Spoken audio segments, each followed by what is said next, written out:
Okay, so back here with Peter Boolkah, the transition guy, and we're talking about maintaining a positive mindset throughout all the challenge of the COVID situation. So in our last conversation, we talked about looking forward while taking action now, looking for those opportunities. And you had mentioned that you're seeing the trend of some businesses aren't going to make it. And I think a lot of business owners are concerned about that. Are they going to be viable? What's your best advice for a business owner on how to stay positive when they're feeling the fear and the uncertainty of what's going on?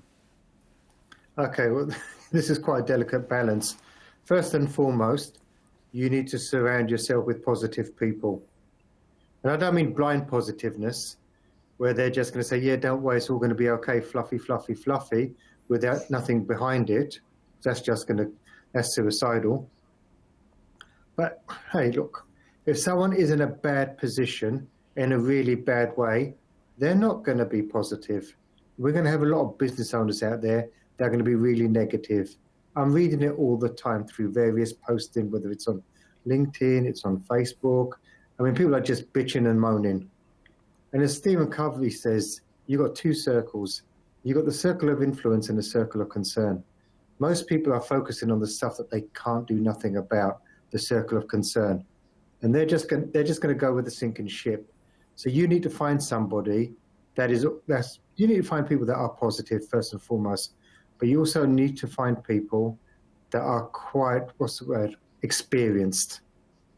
Because all we're doing is the rules of recession tend to always be the same.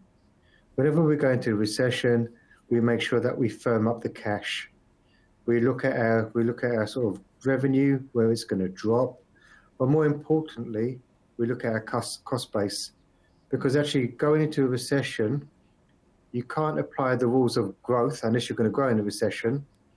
You cannot apply the rules of a top market where you're at the peak of a market to when you are going into a recession. The rules change, and you've got to restructure your business for the new tomorrow. So what I would say to you to stay positive, find a good guide that's been through this, that's transitioned other businesses down this pathway, and instead of making the really painful, expensive mistakes that a lot of people are going to make a few mistakes, but try to minimize the expense as much as possible, would be my advice. Yeah, I think if you can get connected with somebody who's gone through some recessions, they'll have the confidence of what's going to come out on the other side. For some business owners, this is the first time that they've experienced a downturn. And what we know historically is that after a downturn, there's always a rebound where we come back up past where we were. So it's about being able to stay positive, knowing that's coming. And like you said, structure the business to make it through. Absolutely. And give you an example, Dan. I mean, the work I'm doing right now with businesses, I'm only looking at the businesses right now that are looking to grow in the recession. And we are looking to grow through acquisition. So I'm doing a really specific piece of work within this market. And there are people out there are loads of coaches out there that work at different levels. So really you need to say to yourself, what journey do I want to go on? And let me find myself the experts that can help me. Yeah, great point. Take advice from the people who've gone down the path that you want to go down, right? Yeah. Absolutely.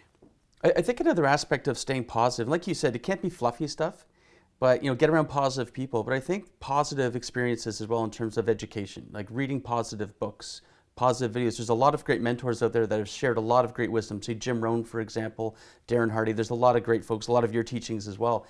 What's sort of your go-to in terms of what you like to read or engage in to kind of maintain your level of positivity and focus? Okay, so right now I would probably say, you just mentioned him, Jim Rohn.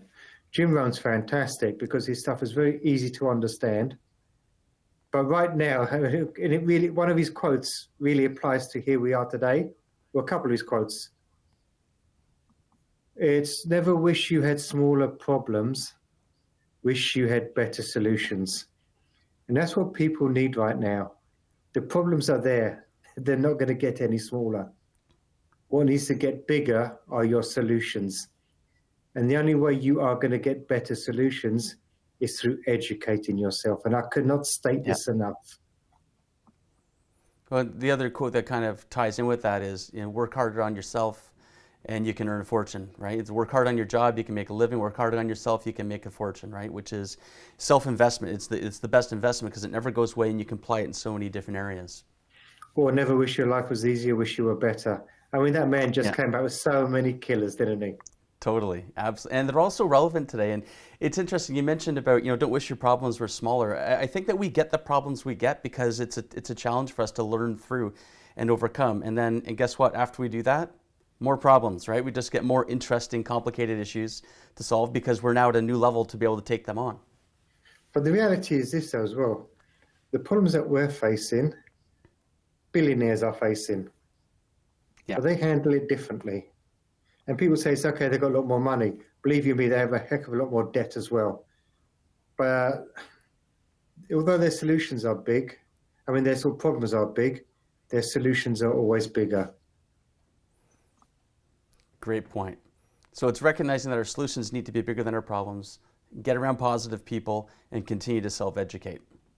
And that's the big one. Continue to self-educate. The more you learn, the more you earn. Awesome. Well, this has been great, Peter. Thanks so much for taking the time to connect here, these last few conversations. It's been excellent to be learning with you and strategizing and sharing some of these ideas. I'm looking forward to being able to share this with other business owners. Now, thank you so much for having me. It's been an absolute pleasure. And to everyone tuning in, all the best. It's going to be a mixture of tough times, but also there are some great opportunities. If you look for them, you could come out of this stronger than ever. Awesome. Great advice as always, Peter. Thanks so much. Thank you.